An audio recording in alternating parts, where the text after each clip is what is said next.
functions of your phone. And phone camera at least, and this will help you be able to create, pictures that might only be possible on a more upgraded phone. And then lastly, we have photo editing apps. Get one, get five, use them often. I know that for pictures, I have 3 or 4 apps because they do different things. And certainly for video, I have another 4 or 5 apps. Each application seems to have a little bit, different focus than another one. Some are better at, cropping and sizes, and others are really good at, adding, functions, adding, different things that make the picture look better. And then yet another one is better at the technical issues, as I mentioned, of making sure that the resolution is good and, your cropping is good, all these different things. So I would definitely go into the App Store, and almost all of these things are free. Yes, they will charge you if you're using them at a certain level, or if you're usually how the apps will work is that they'll create like a pro section. So they'll give you all this stuff for free. And then they'll be like, okay, well, for you pros, you've run out of all of our awesome features, and filters. Go ahead and pay for this. Or there'll be like a filter you just really want to have, and you'll be like, all right, fine, I'll pay for this app. But in most cases, all of this stuff is free. So absolutely you want to take advantage of the editing applications that are free to take your pictures into. Now, always remember this: garbage in, garbage out. There is a very little way to take a terrible picture and make it look wonderful in a photo app, no matter how much you want it to look good. So just remember that the better picture that you take to begin with, the easier it's going to be to edit and manipulate inside the photo editing application.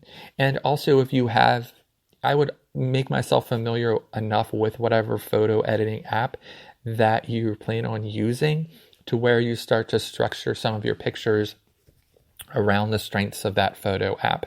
So if that photo app has specific filters or functions that you really like, you'll start to frame your pictures from the beginning, knowing that you're going to take it into that application. So I would definitely get familiar with a photo editing app. Find the one that you really enjoy. And as I said, if there's things that application doesn't do, get an app that just does one thing. Like I mentioned, I have a photo resizer app. That's all it does. It really has no other skills, but trying to find how to perfectly dimension a picture on an app that's mainly focused on filters and making your picture look good can be difficult. So it's like, okay, I work with that, I fix the picture, and then I take it to the functional app that's one thing, size it right, and then we're all done. So, for a lot of applications, they're like that, where they do certain things really well, but usually you'll find one that's really good for you and that you can, use and you feel comfortable with. So then you'll start framing, as I mentioned, your pictures, around what that photo application can do. Okay, great. So that was taking better OnlyFans pictures with your phone. Again, my name is Richard Lewis. I'm the founder of OnlyFans Hero and an upcoming platform called Stripper.fan. You can find this podcast on Instagram at OnlyFans Secrets Podcast. You can also find us on Reddit at the subreddit of r/OnlyFans Secrets, which is a marketing community on Reddit, as well as we are on OnlyFans itself, but of course at onlyfans.com/OnlyFansHero. Please follow us for free and subscribe on there to get the latest updates on this podcast.